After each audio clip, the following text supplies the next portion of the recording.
Yalla, Bezrat Hashem. On va commencer le cours de ce soir. On va le dédier à toutes les familles qui ont perdu un proche depuis le 7 octobre. Que ce soit des soldats, que ce soit la Nova, que ce soit dans les hôpitaux, que ce soit dans les bombardements. On va dédier ce cours à toutes les victimes de nos ennemis. Que Akadosh Baruch Hu, il venge leur sang à Melkin et Ratzon. À tous les malades d'Israël, et aussi à ma maman, Rivka Bat Rachona, que Dieu l'enveloppe dans le Galilée Mikedem, Amen. Et que Akadosh Baruch Hu, il nous envoie la Géoula et la maman de Benjamin, Bezrat Hashem, et tous les malades d'Israël, Bezrat Hashem Yitbarach. Alors, ce soir, on va définir deux choses comme d'habitude entre la Chassidoute et le Mahamar qui est tiré de la paracha de cette semaine, comme d'habitude, de la semaine dernière plutôt. Et on va continuer dans la lancée de la semaine dernière. La semaine dernière, on a parlé de la guerre de la fin des temps. Et aujourd'hui, on va parler de l'annonciation de la Géoula. Donc, Bezrat Hashem. En fait, dans la paracha de Pinchas, on nous annonce la Géoula. Donc, il y a des choses qui sont cachées dans notre Torah. Et on va d'abord faire honneur à notre maître incontesté, qu'on appelle, et qu'on parle pas assez souvent de lui, je trouve, d'ailleurs, qu'on appelle Moshe Rabbeinu. Moshe Rabbeinu. Oui, c'est à quel sujet?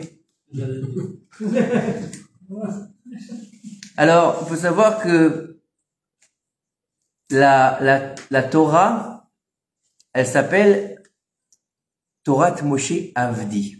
Ça veut dire quoi, la Torah de Moshe, mon serviteur? Qu'est-ce que ça veut dire? Il faut savoir que, au-dessus, le plus haut niveau de l'amour de Dieu, on l'a expliqué la semaine dernière, je crois, on a parlé du lien de la Yira et de la Hava, de la crainte et de l'amour. Le plus grand niveau, c'est-à-dire que on est capable, il nous dit ici le Balatania, d'accord? C'est un amour en Hachem qui ressemble à un amour de la vie. D'accord? C'est-à-dire que il n'y a pas plus grand que l'amour de la vie. Comme ils disent Rav Chitruk, rien ne vaut la vie. C'est-à-dire que tu aimes la vie. Et en fait, il te dit ici que dans chaque âme d'Israël, il y a un lien direct avec Akadosh Baruch Hu. J'aime pas notre Père qui est dessus, ça fait très à voter Moshe Bashamaim. C'est un peu bizarre, d'accord? Mais en fait, cet amour qui est entre Israël et son Créateur, c'est-à-dire qu'il est indéfectible. Il peut pas se défaire. C'est-à-dire que même si on n'est pas religieux, on va dire, entre guillemets, c'est-à-dire que cet amour, il est là, il existe. Après, il suffit juste de le ranimer. Vous comprenez? Et en fait, tu dis ici que Moshe Rabbeinu, une bonne santé à ton beau-père, Bezrat Hashem, Shimon ben Toubia, Bezrat Hashem, Refoua Shelema. Il te dit ici que, en fait, Moshe Rabbeinu, dans tout ce service, il était à un degré ultime. C'est-à-dire que Moshe Rabbeinu, on va l'appeler Raya Memna. En Raya Memna. C'est de l'araméen. D'accord? En hébreu, on va l'appeler Roé Neeman. En français, on va l'appeler le berger fidèle. D'accord? En arabe, je sais pas. D'accord? Moi non plus. Donc on va l'appeler le berger fidèle. Ça veut dire que c'est lui le berger fidèle du Ham Israël Moshe Rabbeinu. C'est-à-dire que il a pris le rôle du berger. Différemment de Avraham, Yitzhak et Yaakov, qui sont eux les pères de la nation d'Israël. Pourquoi? Parce que eux, ils sont restés dans le niveau familial, individuel. Avraham, il s'est occupé de qui? De quelques personnes. Il s'est occupé de lui, surtout de sa famille, on va dire. Yitzhak de qui? Pareil. Yaakov, pareil. Moshe, lui, s'occupait de tout un peuple. 600 000 âmes. 600 000 âmes. Donc ça veut pas dire tout le peuple, sans compter les femmes, les enfants, les vieillards, les rêves. Vous imaginez des millions de personnes que Moshe s'est occupé. Et il nous dit en fait que il avait un amour pour Akadosh Baruch Hu, Moshe Rabbeinu, d'accord? Comme un fils, il a pour son père et sa mère. D'accord? Qu'il les aime plus que lui. C'est bien ce qu'il dit ici. C'est assez fort. D'accord? C'est-à-dire que plus qu'il aime son être et son esprit, il va aimer encore plus fort ses parents. D'accord? Qu'il est prêt jusque-là de faire don de son âme pour mourir pour eux. Ça veut dire quoi? C'est-à-dire qu'il faut pas mourir pour ses parents, c'est pas ça le but. C'est-à-dire que c'est un don de soi. J'allais jusqu'à l'étape ultime de pouvoir donner sa vie pour. Vous avez compris? C'est dur à comprendre au jour d'aujourd'hui. D'accord? Écoute bien ce qu'il nous dit ici. Lorsque Am Israël, il était en Égypte, tu vas comprendre le parallèle avec Moshe Rabbeinu. Lorsque Am Israël, il était en Égypte, pendant donc les 210 ans de l'exil, qui sont pas tout le temps de la servitude, d'accord? La servitude dure, elle n'a pas duré 210 ans, faut le savoir, hein. Ok? Maintenant, qu'est-ce qui s'est passé? Maintenant, il faut savoir que la présence divine, elle était avec eux dans la galoute. Ça veut dire quoi? La présence divine se trouvait en Égypte. Comme il l'a dit à Kadosh Baruch Hu, à qui? À Yaakov, quand il est parti pour voir Yosef, il lui a dit, ne t'inquiète pas, je descendrai avec toi et je remonterai avec toi. D'accord? Donc c'est quoi le niveau? Descendre avec lui, à Kadosh Baruch Hu est descendu à accompagner Yaakov. Mais Yaakov, il est sorti d'Égypte bien avant la fin de l'exil. On est d'accord, Chaim, ou pas? Donc comment il est remonté avec lui? Il n'est pas remonté avec lui. Nous disent nos sages, je crois que c'est Zohar HaKadosh qui dit ça, que au moment de Kiryat Yamsouf, HaKadosh Baruch Hu, il a pris la Neshama de Yaakov et l'a mise en face de la mer pour lui montrer que maintenant, il allait les prendre avec eux, tout son peuple et lui-même. Donc il le remontait, qu'il le faisait remonter de l'Égypte. Si je me souviens bien. Et il te dit ici maintenant, il a donné son âme pour HaKadosh Baruch Hu. Et c'est pour ça que, lorsque Moshe Rabbeinu, il a été jusqu'à dire à HaKadosh Baruch Hu de l'effacer. Et HaKadosh Baruch Hu, il a décidé de ne pas effacer Moshe Rabbeinu. Moshe Rabbeinu lui a dit après la faute du veau d'or, efface-moi de ton livre si tu détruis le peuple. Alors, faut pas s'arrêter à efface-moi de ton livre. Parce qu'il faut comprendre une chose, c'est pas simplement un livre. C'est-à-dire que c'est, veut dire quoi? Efface-moi d'un chapitre? Efface-moi d'un chapitre? C'est pas ça. C'est pas une histoire. Alors, efface-moi, si je suis pas dans le chapitre, c'est pas grave, je serai dans le chapitre prochain. Non, pas du tout. Écoutez bien ce que nous dit ici le Rav. D'accord? C'est le conseil que Moshe Rabbeinu, il a demandé à Kadosh Baruch Hu, c'est quelque chose d'assez fort. D'accord? En fait, Moshe Rabbeinu, il a fait en fait que le peuple d'Israël, à cause la faute du Hegel, elle soit sauvée par ses propres paroles. C'est-à-dire que Moshe Rabbeinu, il a été en mesure de dire, moi, on arrête là.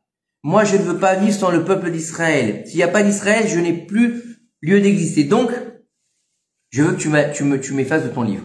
M'effacer de ton livre, ça veut dire quoi? Ça veut dire que je ne veux plus avoir de part dans le Ham Israël. Maintenant, si Moshe, il n'a pas de part dans le Ham Israël, qu'est-ce qui va se passer? C'est pas simplement de changer l'histoire. C'est changer la face du monde. Vous allez voir, on va venir après. D'accord? Le peuple ne sort pas déjà. Hein? Le peuple ne sort pas. Non, mais il est déjà sorti. Ils sont déjà dans le désert, Daniel. Alors, écoutez bien ce qu'il dit. Il va repartir en live. Puisque... Il nous dit ici. Ah oui. Il nous dit ici. Moshe, il y a un problème. T'as fait déjà un souci. Tu m'as fait faire sortir des gens que je voulais pas qu'ils sortent. Puisque Moshe, il a décidé, c'est lui qui a fait sortir le Erev Rav. Donc, quelque part, Moshe, il est responsable de la faute du veau d'or. Pourquoi? Puisque c'est le veau d'or qui c'est le Erev Rav qui a fait le veau d'or, d'accord? Donc, quelque part, Moshe, il est responsable, quand même, de cette histoire. Il lui a dit à Kadosh Baruch Hu, moi, j'en veux pas. Si tu veux, tu les fais venir. Et lui, il voulait les rapprocher de la Shekhinah. Maintenant, à Kadosh Baruch Hu, il a pas accepté d'effacer Moshe. Pourquoi? Parce qu'en fait, grâce au fait que Moshe lui dise, efface-moi de ton livre, si tu gardes pas le peuple, il vient de sauver le peuple d'Israël. Mais le peuple d'Israël, sans son manhig, il peut pas continuer à avancer. Donc on est dans les vases communicants entre Moshe et son peuple. Donc en fait, il lui a dit ici, Moshe, je suis prêt à donner ma vie pour le peuple d'Israël comme un fils, il donne sa vie pour son père et pour sa mère. Vous avez compris? C'est-à-dire que moi, je vais mettre en état de donner mon âme pour eux. Mais surtout, tu ne touches pas. Même si j'ai fait sortir ce Erev Rav qui était corrompu, c'est vrai, mais mon intention, elle était bonne. Pourquoi? Je voulais les rapprocher de la présence divine. Donc même si je me suis trompé, ça arrive, je suis un être humain, il lui dit Moshe Rabbeinu quelque part, mais j'ai tellement d'amour pour eux et pour l'humanité que je préfère que tu m'effaces. Maintenant, écoutez où est-ce qu'on va. Écoutez bien ce que nous dit le Rabbi de Lubavitch, que son mérite nous protège. D'accord? Il nous dit dans une séchote qu'il a fait, que Akadosh Baruch Hu, il a voulu en aucune façon effacer le nom de Moshe Rabbeinu. Pourquoi? Parce que cette chose-là, il est pas bon pour Dieu. Pourquoi il est pas bon pour Dieu? Qu'est-ce que ça veut dire? Il est pas bon pour Dieu d'effacer le nom de Moshe dans sa Torah. Qu'est-ce que ça peut faire à Akadosh Baruch Hu? Pour Akadosh Baruch Hu, c'est pas bon. Écoutez bien ce qu'il nous dit Rabbi Loïch. Pourquoi? Parce que il lui a dit quelque chose. Il lui a dit, il faut que tu saches, Moshe Rabbeinu, que avant que tu viennes, la Torah, elle s'appelait la Torah. Maintenant, il faut que savoir que cette Torah que je vais donner, elle est en ton nom, Moshe. Donc, si j'efface ton nom de la Torah, je ne peux plus donner la Torah. Vous avez compris? Donc, je ne peux plus donner la Torah. Et si je peux plus donner la Torah, donc je peux plus continuer à faire exister le monde. Il nous dit ici le Rabbi Lubavitch. C'est-à-dire que, jusqu'à maintenant, la Torah, elle était chez Akadosh Baruch Hu. Elle s'appelait la Torah d'Hachem. Torah d'Hachem. D'accord? Et après que Akadosh Baruch Hu, il est décidé de faire le don de la Torah et de la transmettre par Moshe Rabbeinu. D'accord? Il a en fait en sorte que Akadosh Baruch Hu, il donne cette Torah au nom de Moshe. Zechu Torat Moshe Avdi. Souvenez-vous de la Torah de Moshe, mon serviteur. Ça veut dire, il va transférer la propriété. Écoutez bien comment c'est fort. Akadosh Baruch Hu, pourtant, c'est le maître du monde. Et c'est l'infini béni soit-il. Moshe Rabbeinu, c'est un être de chair et de sang. On est d'accord. C'est pas une immaculée conception. C'est pas un ange. C'est pas un demi-dieu. C'est un homme. Il a un papa. Il a une maman. Il est né par les voies normales. Ok? Il y a eu conception avant. Tout. Il mange, il dort, il boit. Un peu moins que les autres, on va dire, d'accord? Il a réussi à être 40 jours dans le ciel. 120 jours plutôt. Mais dans l'absolu, Moshe, c'est un homme. Akadosh Baruch Hu, il décide de prendre la propriété, sa propriété qui s'appelle la Torah, et il va la transférer à Moshe Rabbeinu. Jusqu'à la fin des temps, la Torah, elle appartient à Moshe. Torah Moshe Avdi. Mais regardez bien le terme qu'il emploie. S'il lui donne la Torah, qui est le plus grand joyau que nous ayons dans le monde, puisqu'il l'a proposé à tout le monde. Et tout le monde l'a refusé, sauf le Ham Israël, on est d'accord? Mais il aurait dû dire la Torah de Moshe. Rappelez-vous de la Torah de Moshe, non, mon ministre, mon bras droit, mon roi, mon prince, mon mi-amor, j'en sais rien, moi, ce que tu veux. Oui ou non? Mon kiff, mon pote, j'en sais rien. Il aurait dû dire quelque chose qui relève d'un niveau exceptionnel. Regardez, rappelez-vous de la Torah de Moshe, le plus grand des rabbins, par exemple. Oui ou non? Ben non. De Moshe, mon serviteur. Akadosh Baruch Hu, d'accord?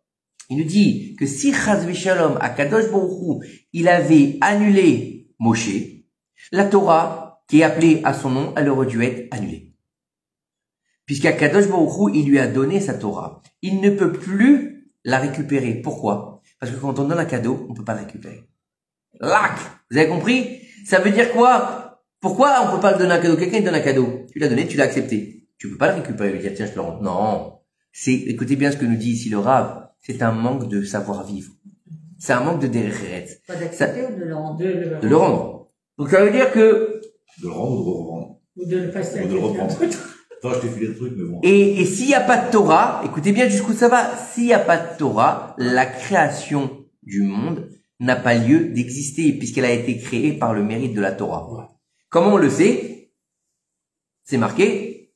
Istakel bo'raïta ou bara alma. Il l'a regardé dans Oraïta, ça s'appelle la Torah, ou bara alma, il a créé son monde.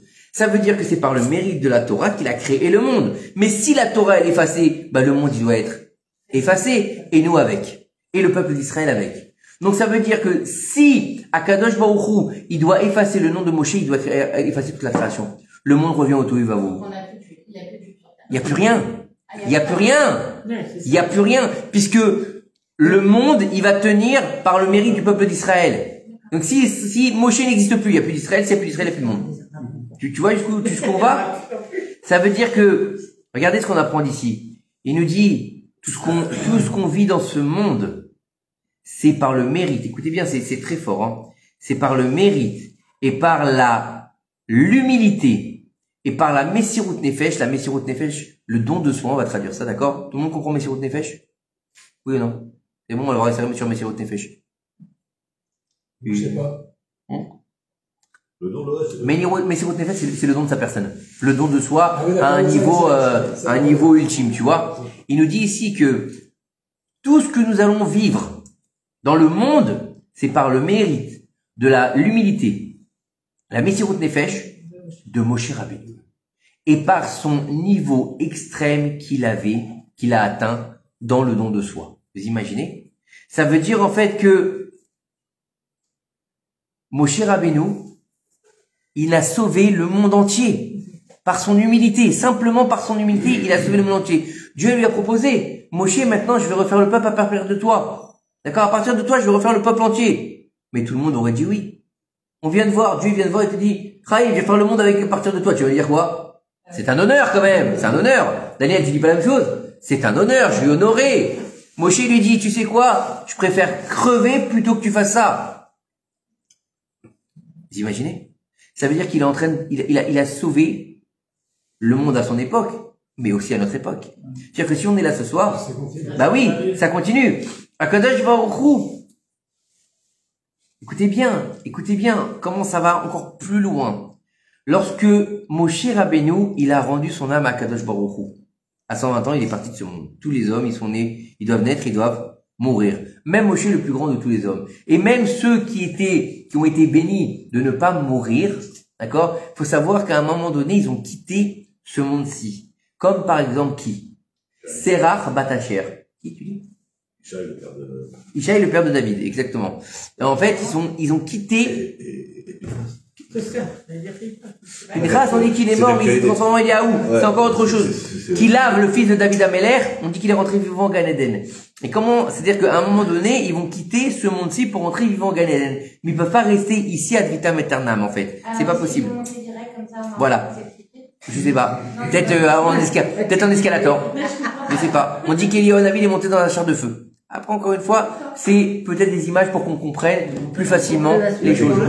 Avec l'ascenseur. Est-ce qu'il y a quelque chose d'impossible? Avec un ascenseur. Est-ce qu'il y a quelque chose d'impossible? Une mer qui s'ouvre. Est-ce qu'il y a quelque chose d'impossible qu'un homme il s'envole? Regardez. Je sais pas. Regardez ce moi, qu'il ça m'impressionnerait pas. Regardez ce qu'il nous dit ici. Regardez ce qu'il nous dit ici. Il n'y a rien d'impossible, mais ça impressionne quand même. Bah oui, c'est impressionnant. Et regardez. Je le vois. Bien Je le tout ça vois. aussi. Regardez ce qu'il nous dit ici. Il nous dit lors du moment où Moshe Rabbeinu il a rendu son âme à Kadosh Baruch Hu. À Kadosh Baruch Hu, entre guillemets, bien sûr, il était en train de pleurer. À Kadosh Baruch Hu, il était en train de pleurer sur la mort de Moshe. Pour quelle raison? Alors bien sûr, Dieu, il n'a pas des yeux comme nous, il n'a pas des larmes. C'est une image, d'accord, pour le comprendre au niveau humain. Et il disait comme ça, écoutez bien ce que nous dit le Midrash. Il nous dit, qui est-ce qui va se lever devant moi? Et qui est-ce qui va être en mesure de les protéger? En parlant de ses enfants. D'accord? Maintenant, ils sont seuls. Leur chef, il est parti. Il ne peut plus donner son âme pour eux. Ah. Attends, il y a un truc. Oui. Excuse-moi, mais parce que je comprends. Hachem, il pleure parce que Moshe, il décède, en gros. Ouais. Mais c'est Hachem qui te fait mourir. Oui. Il doit. Oui. Il doit mourir. Ça reste C'est un le homme. courant de la vie. C'est un homme. Ça reste. Ça veut dire... Pourquoi il pleure? Écoute bien. Et alors, tu vas comprendre pourquoi. Parce que c'est le Écoute seul bien. qui Tu vas comprendre pourquoi. a servi comme ça. Noach, lorsque Dieu lui a dit, je vais détruire le monde, et il lui a dit, mais toi et ta famille, je vais vous sauver. Qu'est-ce qu'il a fait, Noach? Il a construit sa petite arche. Il a dit, bon, moi, je suis sauvé. Tranquille. Il est sorti de l'arche, il a commencé à grogner. Ouais, franchement, t'abuses. Pourquoi t'as détruit le monde? C'est maintenant que tu t'en souviens, pourquoi t'as pas prié avant? Tu aurais dû prier avant. Tu comprends? Il a sauvé que sa maison. Tu comprends? Il a pas pensé aux autres. D'accord? Abraham Avinu, quand il y a eu l'histoire avec Sodome, qu'est-ce qui s'est passé? Il lui a dit, je vais aller détruire Sodome. Abraham, il est venu, il a pris, il a dit, il y en a 50, 40, 30, 20 trucs, 10. Et après, qu'est-ce qu'il a fait? Il a fini sa prière, qu'est-ce qu'il a fait? Il est rentré chez lui. Nachron? Mais Moshe Rabbeinu, lorsqu'il a entendu que Dieu, il voulait détruire le peuple, il n'a pas lâché. Il a dit, si tu veux détruire le peuple, détruis-moi. Vous voyez la différence? Mais là, c'est vrai. C'est Moshe Rabbeinu. Ouais, d'accord, mais quand tu compares par rapport à Abraham, tu parles de Sodome, et tu parles de l'âme Israël. C'est quand même deux choses comparables. Il a pas dit ne détruis pas les Égyptiens. Non, il te dit ici. Moshe Rabbeinu, il lui a pas dit, tue-moi plutôt que détruire les Égyptiens dans la mer, par exemple. Bien sûr, mais, et Noir, oui, mais Noir, c'est l'humanité entière. Le Noir, c'est l'humanité. Non, je parle pas de Noir. Je parle en fait, il te dit, oui, mais n'oublie pas une chose, c'est que chaque personne, elle est importante aux yeux de Dieu. Puisque Dieu, il a créé l'homme à son image, pas le juif. C'est encore autre chose. Il te dit en fait qu'il n'a pas lâché Akadosh Baruch Hu jusqu'à qu'il annule sa xéra du peuple d'Israël. Excuse-moi, ça répond pas bien. Quoi? Pourquoi il pleure alors que c'est lui qui lui dit de partir? Parce que c'est la vie, c'est le cours de la vie. D'accord, mais pourquoi il pleure? Parce Il pleure. Quelqu'un qui part de ce monde, d'accord? La personne, elle va pleurer. Pourquoi? Parce que elle va lui manquer, parce que il pleure, parce qu'il a plus de serviteurs dans cette grandeur-là.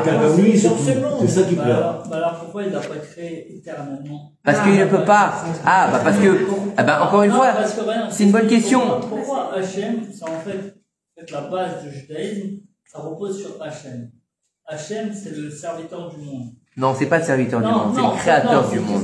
Excuse-moi, c'est le créateur du monde. Oui. Pourquoi, si Hachem il a autant de pouvoir, pourquoi il n'aurait pas créé des personnages entiers de Moshe Rabbeinu éternels? Il les a créés éternels. Il nous a créés éternels, mais sauf qu'on est passé par la faute originelle, et après la faute originelle, plus personne n'est éternel. Donc Moshe Rabbeinu. Ça vient pas de Moshe Rabbeinu? Ben non, mais c'est pas le problème. Est-ce que Moshe c'est un homme? Éternel dans ce monde. Donc si c'est un homme, il est obligé de passer par la mort. C'est tout. Donc il pleure, si tu veux, il pleure sur sa perte. Il pleure sur sa propre perte. C'est logique. On parle de Dieu, bien sûr, qui vit à Rol. Et on a dit qu'il vit à Rol. Mais c'est pas le problème qu'il est mortel ou pas, parce que je comprends pas. Tu me dis, ok, c'est Moshe Rabbeinu qui fait ça. Si tu veux, il a pas le choix. Dieu, il a pas le choix de l'enlever de ce monde. Il a pas le choix de l'enlever de ce... Écoute-moi. Nous aider et nous sauver. Oui. Mais il a pas le choix. Pourquoi il pleure? Au contraire, il devrait être heureux. Non, en fait, si tu veux, quelque part, Dieu, il a toujours besoin qu'il y ait un avocat pour le peuple d'Israël. Toujours. On l'a vu dans plusieurs générations. Tous les grands tzadikim, c'était les avocats du peuple d'Israël, si tu veux, tu comprends? Maintenant, étant donné que la mort est arrivée sur le monde depuis la faute originelle, les tzadikim sont obligés de passer par cette case-là qui s'appelle la mort. D'accord? La afrada plutôt, la séparation. Maintenant, le fait que Moshe part de ce monde, c'est une grande perte pour le Ham Israël, parce que on a expliqué qu'il avait un niveau de Messirut Nefesh que personne n'avait atteint. Maintenant, écoute bien. Maintenant, la prunelle des yeux d'Hachem, c'est qui? Non, c'est les Bnei Israël. Donc ça veut dire que maintenant qu'il a plus personne pour protéger ses enfants, entre guillemets, ils sont en danger, t'as compris? Donc il pleure le fait qu'il a plus d'avocat pour ses enfants. T'as compris? Ça veut dire que Akadosh Baruch Hu, il se met dans un état, entre guillemets, bien sûr, hein, c'est entre guillemets tout ça, de se dire, waouh, c'est une perte énorme pour le monde entier. Tu comprends? Et c'est vrai parce que on n'a pas connu de tzaddik comme Moshe Rabbeinu. C'est-à-dire que, comme je l'ai dit, Shabbat, et j'adore cette phrase-là, c'est qu'il s'appelle Moshe Rabbeinu et pas Rabbeinu Moshe. Et ça, c'est pas normal. Parce qu'on aurait dû l'appeler Rabbeinu Moshe. Parce qu'avant d'être Rabbeinu, il est Moshe. C'est-à-dire qu'avant d'être un grand rabbin, le plus grand de tous les rabbins, il y a marqué, il n'y aura pas un homme qui se lèvera comme Moshe dans le peuple d'Israël, c'est marqué dans la fin de Parashat Vezot Beracha, qui a vu Dieu face à face. Imagine le niveau. Hein? C'est la Neshama de Moshe. C'est la Neshama de Moshe. D'accord? Alors, on te dit, il n'y aura pas comme lui. Mais bien sûr que c'est une perte pour Akadosh Baruch Hu, bien sûr que c'est une perte pour le Ham Israël, mais c'est la loi de la nature. Dieu a fait une création qui est la même pour tout le monde, sauf pour certaines Neshamot qui ont été prises directement au Gan Eden. Mais Moshe Rabbeinu avait besoin de mourir. Pourquoi? Parce qu'il lui a dit, vous ne m'avez pas sanctifié devant le peuple d'Israël à l'histoire du rocher. Donc il devait mourir. Tu comprends? Et puis il fallait qu'il meure. Pourquoi? Il fallait que Moshe d'Afka il meure. Pourquoi est-ce que Moshe ne pouvait pas rentrer au Gan Eden vivant? Parce qu'il serait devenu un dieu aux yeux des hommes. C'est pour ça que personne ne sait où il est enterré. C'est pour ça que Moshe Rabbeinu, vous n'avez pas remarqué, tu peux aller sur la tombe d'Aaron, il est enterré à là-bas là. Non, j'ai oublié, en Jordanie. Aaron, tu peux aller sur sa tombe. Mordechai, tu peux aller sur sa tombe. David Améler, tu peux aller sur sa tombe. Les patriarches, tu peux aller sur Amarat Marpella. Donc tu peux y aller, même si c'est pas l'endroit où ils sont enterrés, bien sûr, faut savoir. Hein. Ah bah oui, Faut être clair. Hein. Vous savez, quand vous montez dans la Mahara, là-bas, il y a personne. Vous savez ou pas ça? Puisqu'une grotte, c'est en bas. C'est en dessous, c'est quand même là. C'est quand même là. Oui, mais c'est dans la terre. Tu vas me dire Baba Salé, il est pas. Baba Salé, il est pas dans la stèle. La stèle qu'il y a, la grande stèle. Oui, il est là, oui. Mais eux, ils sont dans la grotte en dessous. D'accord? David Ameller, il est pas là du tout. David Ameller, il est beaucoup plus bas. Ok? Donc, ils sont là. Par contre, Moshe, Il n'y a pas. Wal. À tel point que le Midrash te dit que quand ils ont entendu la mort de Moshe Rabbeinu, les rois du monde n'y croyaient pas. Donc, ils sont venus voir. Parce que si tu vas dans la Torah, il y a un GPS exactement où est la tombe de Moshe Rabbeinu. Exactement. Là-bas, dans la tribu de Gad, du côté, face sur le mont Nebo, face à Baal Péor, machin. C'est marqué partout où il est, exactement où il est, c'est GPS. D'accord? Et quand ils sont arrivés là-bas, quand ils sont montés à l'endroit où il s'est censé être enterré, ils voyaient la tombe en bas. Quand ils descendaient, ils voyaient la tombe en haut. Comme ça dit le Midrash. Alors qu'est-ce qu'ils ont fait? Blata. Ils ont dit on va faire deux groupes. Un il va en haut, un il va en bas, et on voit ce qui se passe. Ceux qui étaient en haut, il la voyaient en bas, ceux qui étaient en bas, il la voyaient en haut. On peut pas savoir la tombe de Moshe Rabbeinu. Pourquoi? Pour pas justement que ça devienne une avodazara. Pas que pour nous, pour le monde entier. On parle de Moshe Rabbeinu. C'est-à-dire que tout le monde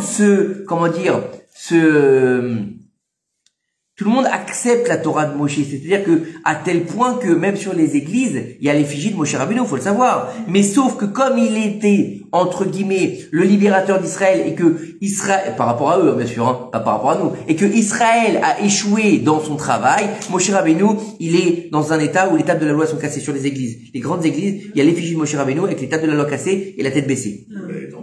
Qui a été remplacée par l'acrobate. Et chez les Arabes, il s'appelle Moussa. Il s'appelle Moussa. C'est Moussa. Non, mais chez les Arabes, c'est un prophète, hein. Moshe Rabbeinu, c'est un prophète, ce que je dis. Chez les Goïms, c'est pas du tout un... C'est un prophète aussi. C'est pour ça qu'il appelle ça le Premier Testament.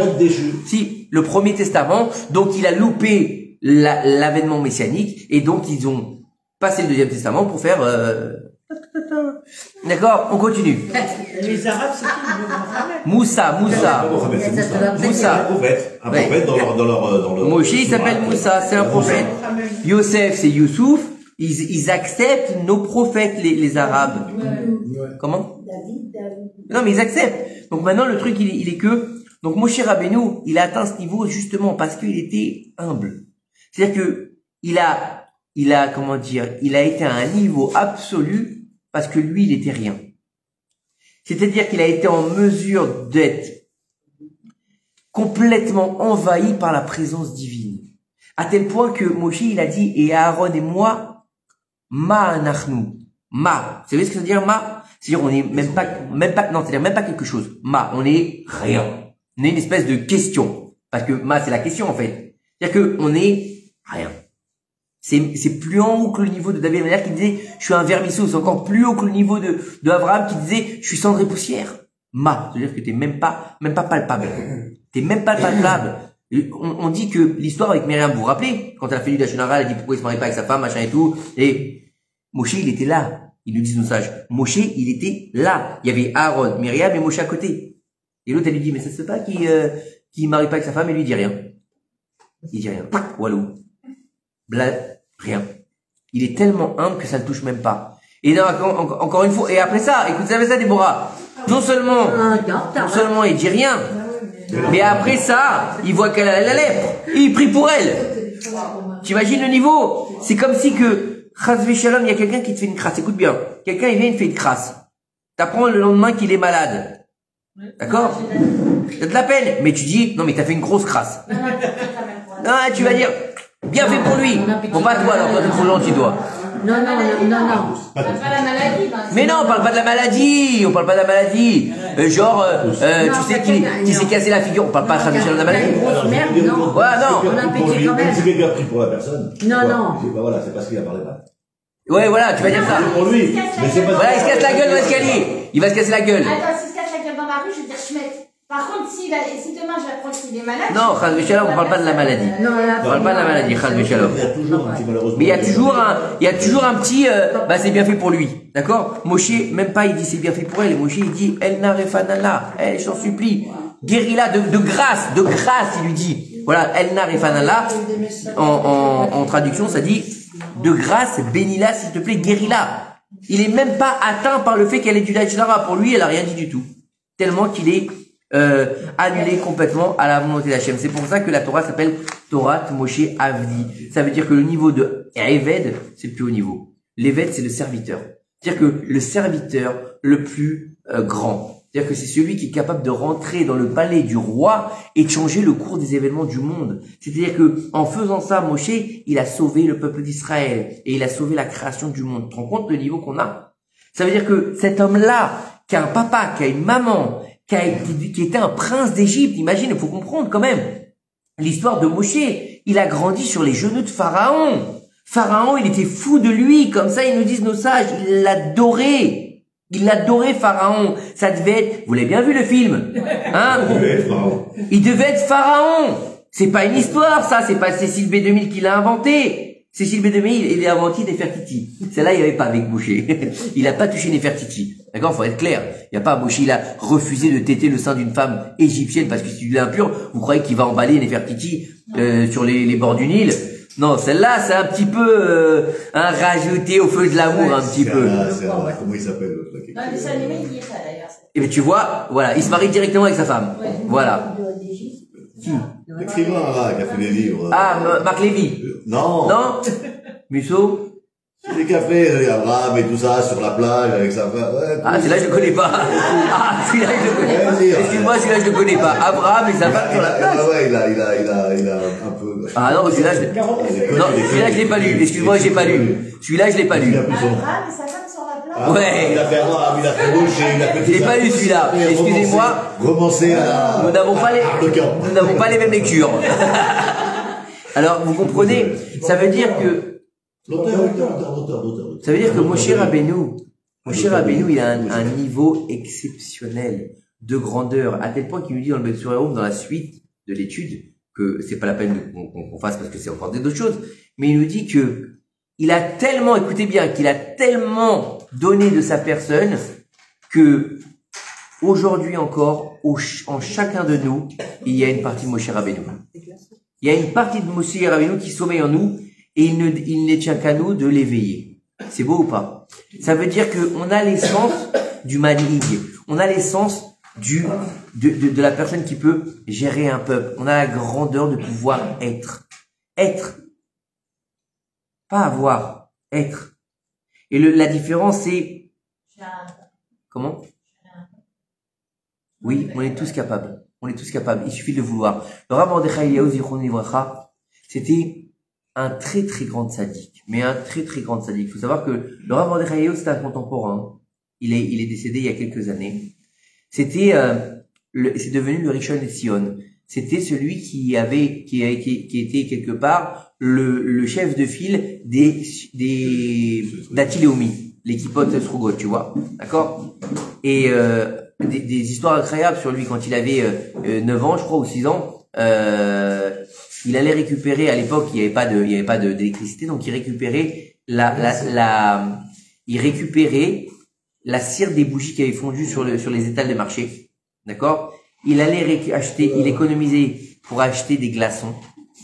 Et le soir, ils avaient une grande famille et le père était décédé. Et le soir, qu'est-ce qu'il faisait? Il prenait tous les morceaux de cire, il les mettait ensemble, il mettait une mèche à l'intérieur, il l'allumait pour pouvoir étudier la Torah, avec les pieds dans une bassine remplie de glaçons pour pas s'endormir.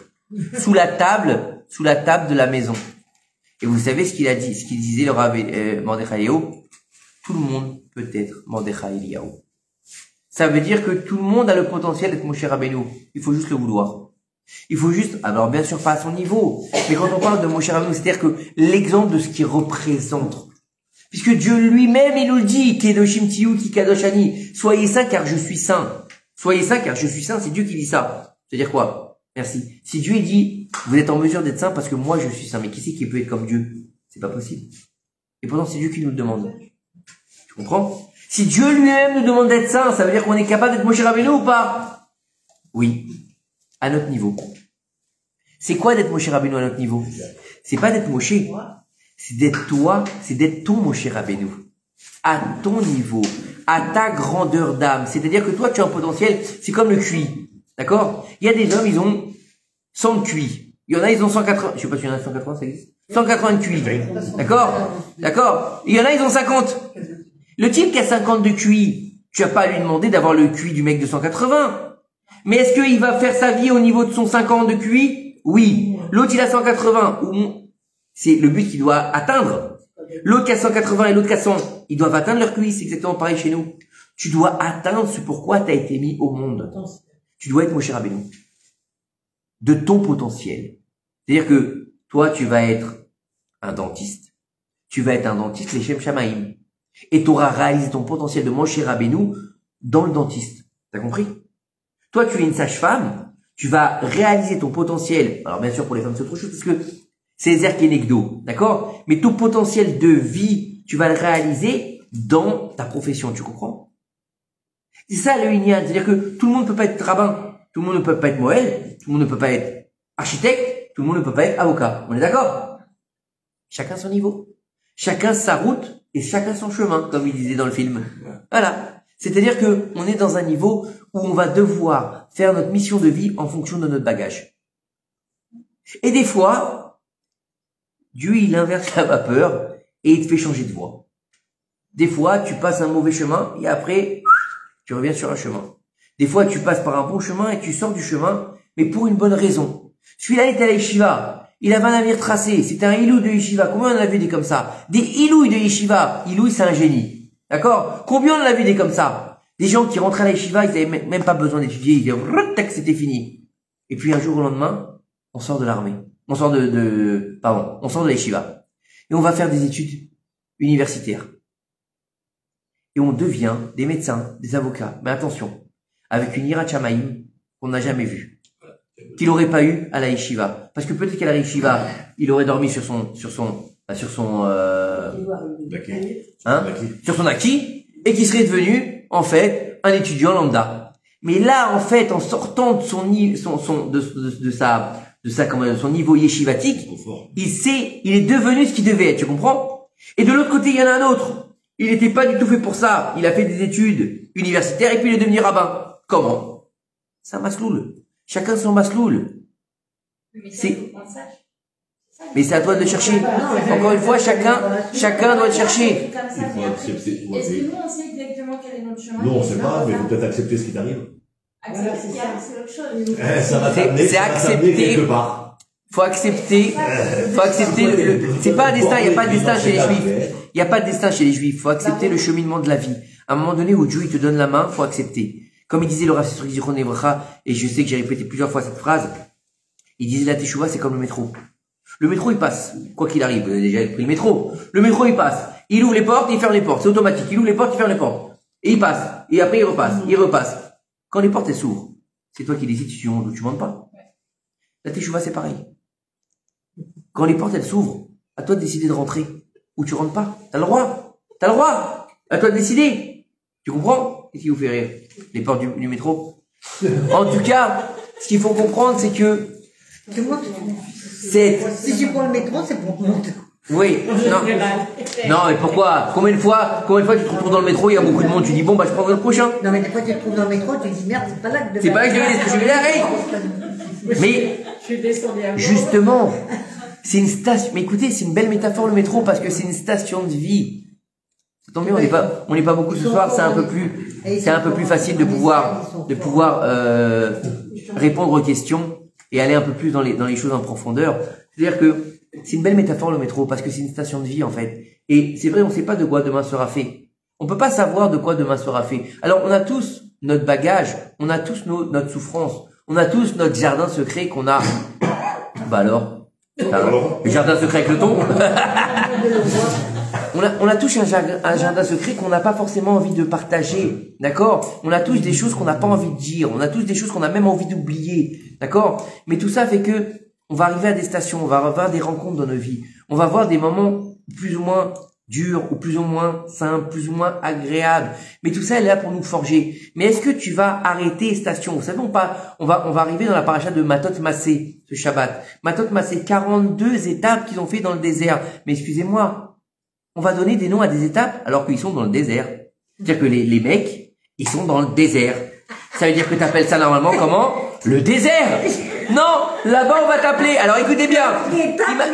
Imagine, Monette, une grande étendue. Une grande étendue de sable, le désert. Donc t'es dans le désert.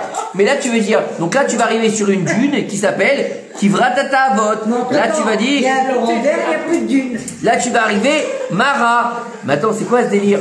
C'est une vue différente.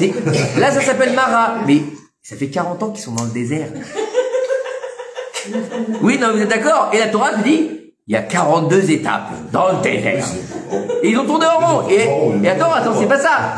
Et la Torah va te nommer les 42 étapes.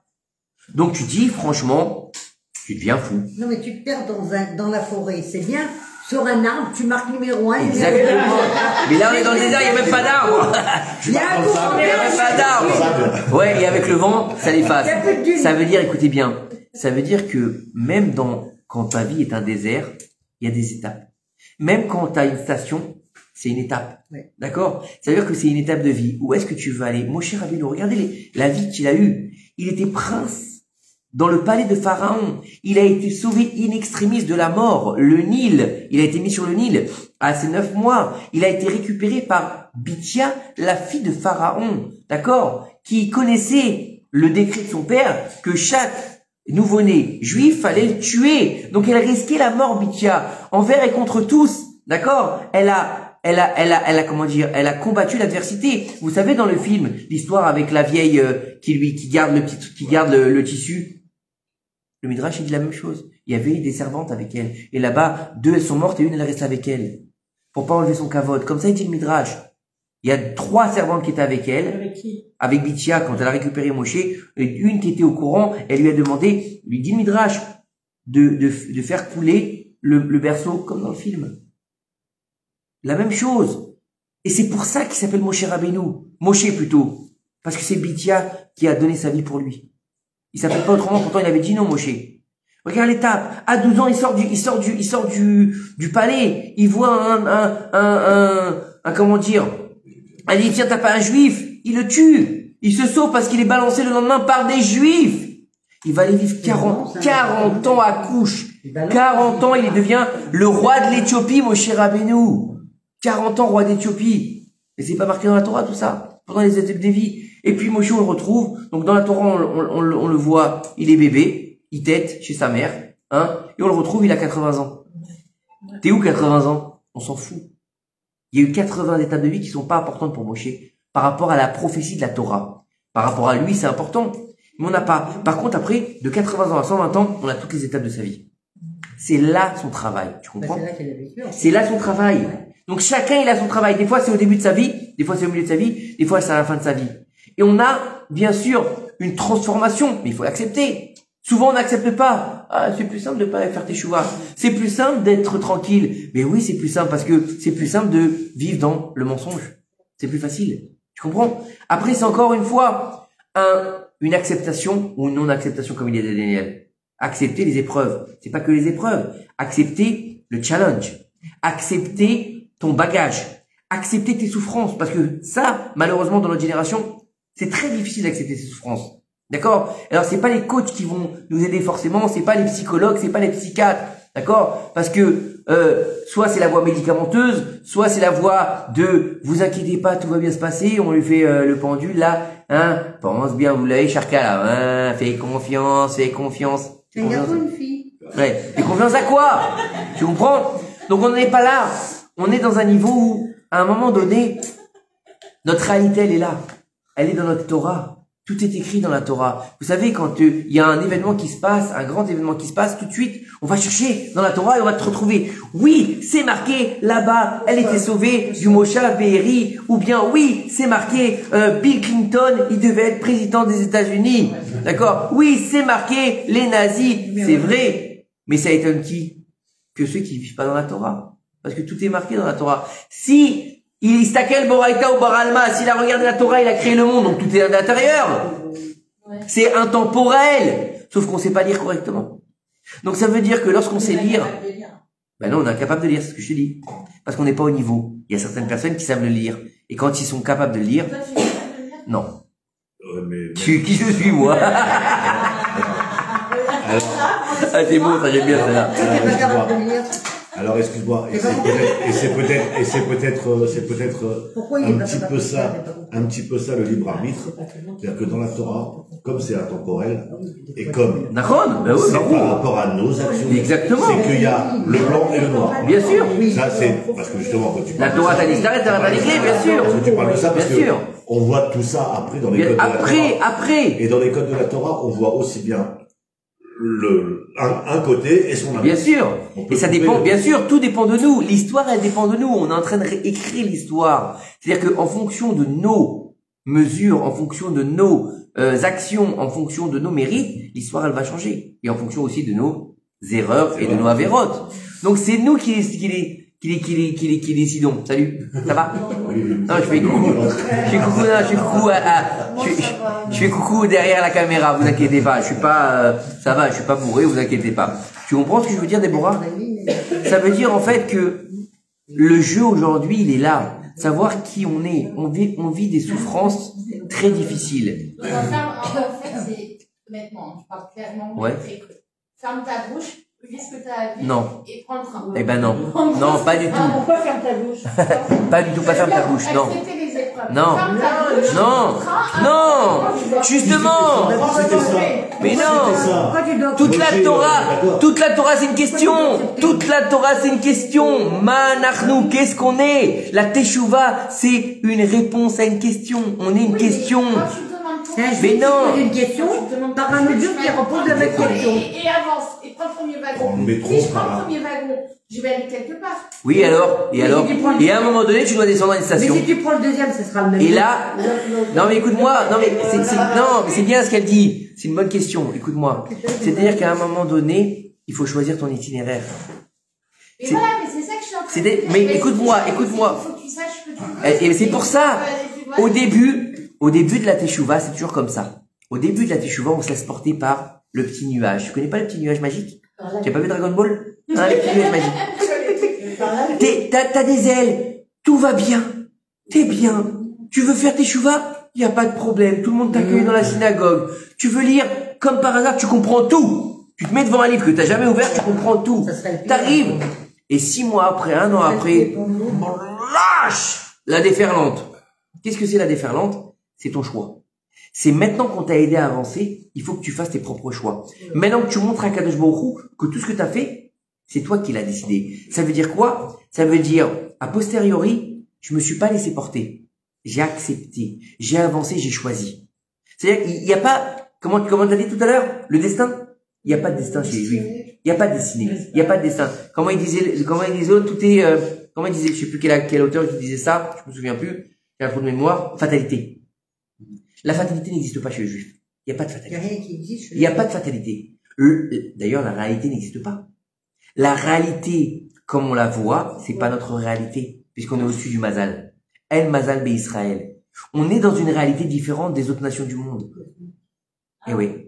C'est-à-dire que, si tu veux, pour donner un exemple, c'est tu as les gens qui vivent dans la matrice, d'accord? Tu l'as vu Matrix? Les gens ils vivent dans la matrice. Vous l'avez vu la blonde avec la jupe rouge, avec la robe rouge, avec la robe rouge, d'accord? Ça c'est les gens qui vivent. Mais nous on est déjà à l'extérieur de la matrice. C'est ça la différence. On est en train de vivre en dehors de la matrice. Sauf que, pour beaucoup d'entre nous, malheureusement, oui, mais tout est écrit, mais comment dire, le scénario peut avoir des fins alternatives. Voilà. Le problème qu'il y a, c'est que beaucoup d'entre nous, ils préfèrent vivre dans la matrice. Mais ils ont oublié qu'on peut être à l'extérieur. C'est-à-dire qu'ils vont prendre la pilule rouge, là. Ils vont prendre la pilule rouge, et on oublie tout. Et on oublie tout. C'est une question, tu peux si tu vis dans la matrice, tu fais un... Justement. Mais c'est ce qu'on est. Manachnu, on est une question. On est une question. Le peuple juif est une question. Regardez bien, la Gemara, c'est que des questions. La Gemara, qui est comment dire, l'essence même du judaïsme, c'est que des questions. Et celui-là, il pose la question, l'autre, il répond une question, et l'autre, il dit une affirmation, l'autre, il dit une autre affirmation. Et c'est toujours des choses qui vont amener un autre avec autre chose. Et des fois, à tel point que des fois, on va arriver à un niveau, écoute bien, on va arriver à un niveau, techo. On s'arrête pas. C'est quoi techo? On arrivait tellement dans le questionnement qu'on n'a même plus de questions, on n'arrive même plus à savoir. Maintenant, on en nez. C'est-à-dire, exactement. Et c'est-à-dire, on n'a pas la réponse. Hein? Écoute bien. C'est pas moi qui le dis, hein. L'Agmara, on met ça de côté. C'est pas statué. Tu comprends?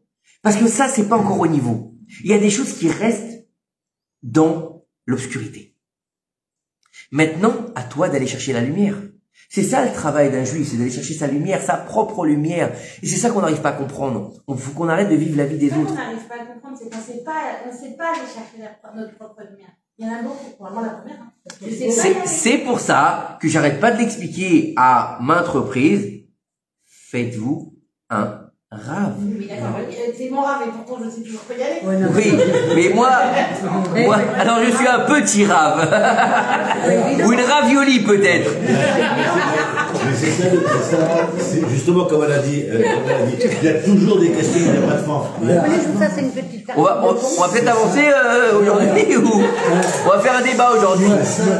Il y a une histoire vraie. Oui. Une histoire vraie. Écoutez, Raïs. Il y avait un écolier qui était à l'école. Ouais.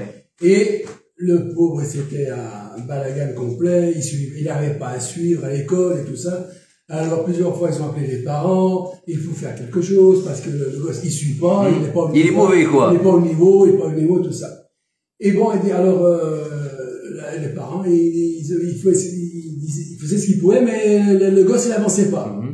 Alors, il y a eu une réunion, tous les professeurs qui sont réunis, ils disent non, on va le renvoyer parce que de toute façon, il ne suit pas, il ne suit pas. Alors, ils ont envoyé un courrier à la mère, aux parents, et dans le courrier, c'était que le gosse est impossible, il était nul, tout ça. Il fallait absolument le changer d'école. Il ne l'a pas dit. Alors, la mère, quand elle a reçu le courrier, elle va voir son fils, et elle dit, écoute, je vais te changer d'école. Parce que tu es trop intelligent par rapport aux autres. Tu es trop par rapport aux autres. Donc c'est pour ça que tu n'arrives pas à suivre, c'est pour ça que tu n'es pas au niveau des autres. Alors il a changé d'école, c'est devenu une lumière. C'est le cas de le dire. C'est devenu une lumière. C'est grand chirurgien tout ça. Non, c'est pas un chirurgien. Après, c'est pas un chirurgien, c'est celui qui a inventé la lumière. C'est maman, c'est Edison, c'est l'histoire de Thomas Edison. Ouais. Dans la lettre, il y avait marqué votre fils est un débile et un demeuré. Elle lui a dit comme ça, l'histoire c'est comme ça, c'est une histoire vraie. C'est l'histoire de Edison. Il lui a envoyé un courrier, votre fils est un demeuré, on ne peut pas le garder chez nous. D'accord? Dans la lettre, c'était marqué comme ça. Comme quoi? Oui. On a des. Et elle lui a, en lisant, on les exploite pas. Elle lui a dit ne t'inquiète pas, je vais te faire l'école à la maison. D'accord? C'est devenu Thomas Edison. Non, je peux pas, je suis en train de parler. Merci. Thomas Edison. Ils ont dit c'est un demeuré. C'est lui qui a inventé l'électricité. Et d'autres choses, bien sûr. Thomas Edison. Il pensait que c'était un débile. Einstein. Il disait qu'il ferait jamais rien de sa vie, Einstein. Il était débile. Eh ben, si tout le monde était débile comme Einstein, on serait bien avancé, hein. Mais d'ailleurs, il avait dit, hein. Vous savez qu'est-ce qu'il a dit, Einstein? Il a dit on arrivera dans une génération où les gens deviendront des abrutis. Il l'avait dit. Deviendront des abrutis. Et ben on y est. Alléluia! On continue ou pas? Tu veux pas t'asseoir aujourd'hui? Tu m'as stressé. Pardon? Tu m'as quoi? Tu m'as stressé à te lever depuis tout à l'heure. Pas du tout, je voulais te donner. On continue. Alors, tu comprends? Le cheminement de Moshe Rabbeinu, il est extraordinaire. C'est des exemples qu'on doit prendre dans nos vies. Moshe Rabbeinu, c'est pas quelqu'un qui a vécu il y a 3000 ans. C'est quelqu'un qui nous habite jour après jour. Qui vit avec nous. Il n'y a pas un jour où dans le monde entier, on ne dit pas le nom de Moshe Rabbeinu. C'est-à-dire que c'est pas un exemple ou qu'il faut prendre de temps en temps, c'est un exemple de vie au jour le jour. C'est ça les grands tzadikim. C'est pas simplement Moshe Rabbeinu, c'est tous les tzadikim depuis la nuit des temps. Tous les grands qui ont fait, et il n'y a pas besoin d'aller jusqu'à Moshe Rabbeinu. Va prendre le Rav Ovadia Yosef. Le Rav Ovadia Yosef, il y a combien de temps qu'il est parti de ce monde? Il y a 8, 9 ans, 10 ans? 8 ans, 9 ans, 10 ans. 15 ans. Bon, d'accord, 12 ans. 12 ans, Naguide, 12 ans. Tu sais ce que c'était une lumière? Une lumière vivante, 1 million de personnes à son enterrement. Baba Salé, Rav Kadouri, vous avez vu Rav Kadouri? Pourtant Rav Kadouri, il payait pas de mine, hein. Vous savez comment il appelait le Rav Kadouri? Zichroné Livracha. Rav Kadouri, c'était le Rosh HaMekoubalim. La tête des Mekoubalim, donc de la Kabbalah. D'accord? Vous savez comment il l'appelait à la Yeshiva? Vous savez ou pas? C'est pas de moi, hein, je dirais pas. Le relieur. Wow. Le relieur. Pourquoi? Parce qu'il reliait les livres. D'accord? Vous savez ce qu'il s'y faisait? Le Rav Kadouri, Zichrono Libracha, chaque livre qui reliait, quel que soit le nombre, d'accord? Il l'étudiait. D'un bout à l'autre. Et des fois, il disait, excusez-moi, j'ai pris J'ai perdu un peu de temps parce que ça m'a pris un peu de temps. J'avais pas le matériel. Des livres de 400 pages, il les étudiait entiers, il les rendait reliés, il avait étudié tout le livre. Vous comprenez? Et c'est des gens qui ont vécu à notre époque. Baba Saleh, pareil. Le Rabbi Lubavitch, Rabbi Lubavitch, Kodesh Kodashim. Ce qu'ils en ont fait derrière, c'est encore autre chose. Je rentre pas là-dedans. Kodesh Kodashim, le Rabbi Lubavitch. Le Rabbi Lubavitch? Le Rabbi Lubavitch, c'était le Mashiach. Clairement, c'était le Mashiach. D'accord? C'était le Mashiach ben David et le Baba Saleh, c'était Safra Brouta, c'était Mashiach ben Yosef. Clair, net et précis. On n'a pas mérité. Christian Amalek aussi. Ramor de aussi. On n'a pas mérité. Après, chacun pense ce qu'il veut. Tu comprends? Mais en tout cas, c'est des exemples de vie. Maintenant, on va continuer le cours, ou sinon on va pas y arriver aujourd'hui. C'est pas grave, c'est important. Non, mais c'est intéressant. C'est intéressant. Parce que c'est, comment dire, interactif. Mais il n'y a pas de brouhaha, il n'y a pas de débordement. On est bien. On est bien, c'est un bon cours. Je dis pas que c'est un mauvais cours, Chaz Shalom. La semaine dernière, on m'a dit que c'est pas un bon cours. Moi, je trouve que c'était un très bon cours la semaine dernière. Salomé m'a dit c'était magique. Moi, quand on dit ça, je suis content. Moi, je suis content quand on dit ça. La grand-mère de ma femme, Zichronan Livracha, elle a dit à ma femme, avant qu'on se marie, elle lui a dit, tu vas épouser un magicien. Je te promets, hein, je te promets. C'est vrai ou pas, Sylvie? C'est un magicien. Donc, quand tu me dis ça, je suis content. Je mets un peu de magie dans notre vie. Baruch Hashem. C'est ce qu'il faut. Moi, je pense que, comme j'ai dit la semaine dernière, c'est tellement dur en ce moment ce qu'on est en train de vivre, que un peu de joie de vivre, un peu de bonheur. Alors, c'est vrai qu'on est en train de faire un cours de Torah, et que des fois, on parle d'autre chose. La semaine dernière, on a parlé de boulettes, on a parlé de spaghettis. Nachon! Mais, on sortait d'un enterrement. On sortait d'un moment difficile. On a perdu quelqu'un de la communauté dont beaucoup de personnes appréciaient. Vous savez, moi je l'ai pas beaucoup connu, Shmaya Ben Rachel, mais je peux vous assurer que tous les soirs il y avait 20 hommes chez lui. Hein. Tous les soirs il y avait 20 hommes chez Dora. D'accord? Ils lui ont fait kavod. Elle m'a appelé hier soir, Dora. Elle m'a dit, vous savez, grâce à Dieu, on a eu plus de 20 hommes au cimetière. Alors qu'en général, quand il y a une montée au cimetière, il y a personne. Il y avait 20 hommes. Ça veut dire qu'il était aimé. C'est beau. C'est beau. Ça veut dire qu'on perd des personnes importantes, même si on les a pas connues. Et donc, dans cette situation où on est tous acculés par des problèmes, par des difficultés, que ce soit d'ordre psychologique, physique, financière, réfoua, on a tous un problème. Eh ben, un peu de légèreté, ça fait pas de mal.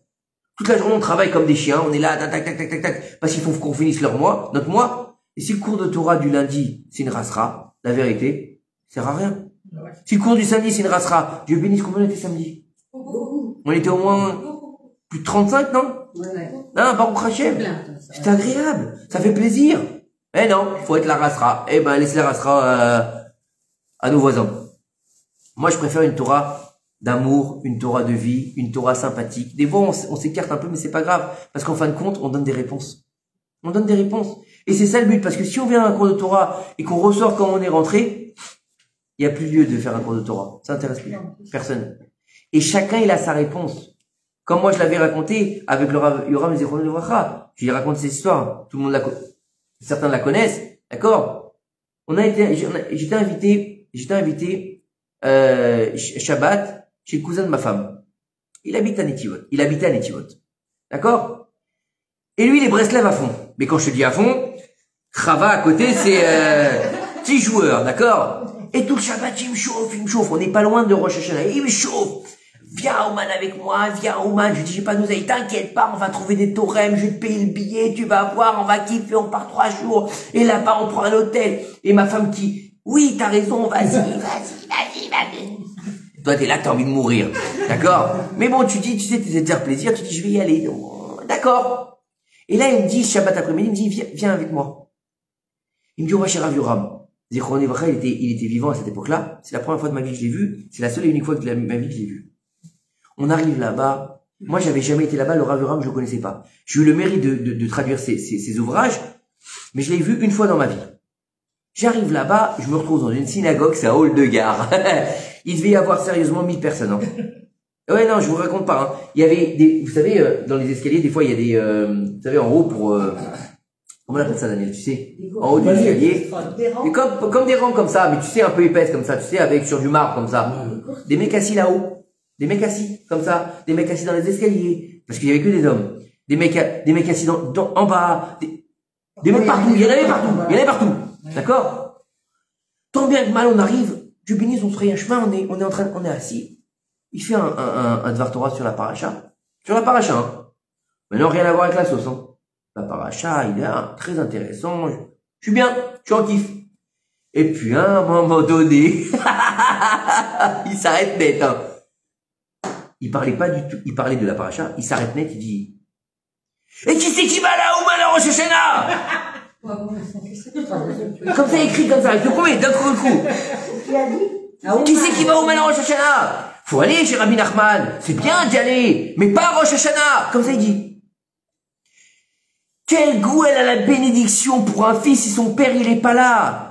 Qu'est-ce qu'elle est heureuse, vous croyez, la femme qui est toute seule à manger avec ses enfants sur sa table.